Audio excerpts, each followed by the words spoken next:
SR TV. Okay, good day at ang good day nga ba ang araw nitong isang ka-brother na to dahil ito magre-repair siya ng gupit itong barbero na to at ito malas din ito nagpagupit na to sa iba ewan ko kung saan nagpagupit tinan yung itsura niya yan hindi maayos ang pagkakagawa nito mga ka-brother yan may makapal yan yung mga maiitim na yan at yung pagka-devil's cut niya talagang devils na devils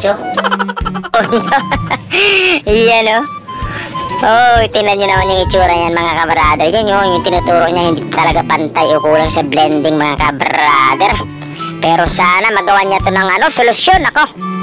Pag ito hindi nagawa ng solusyon to, iiyak to ng English mga ka-brother. Iiyak to, promise. Yan, nag-una siya dyan. Ang ginawa niya nag-detailer siya mga ka-brother. Dahil talagang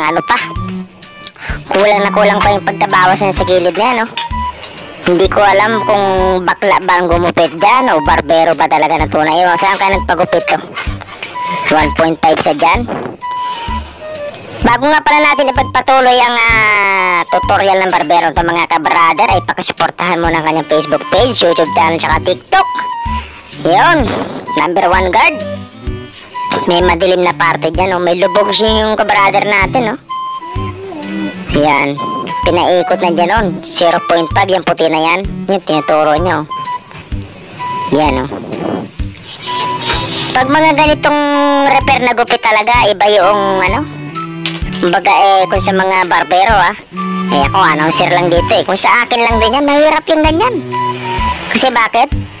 Repair yan re-repairin mo yun tinuturo nyo, may madilim.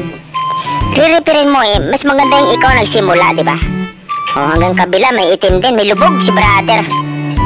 Lubog yung ulo niya dyan pero magagawa niya ng paraan yan. Malupit ang barbero na to Malapit na kasi repair lang naman to Yan nag-ahit na siya. May padila pa parang bayawak Nagkaliwa siya dyan ng pag-ahit.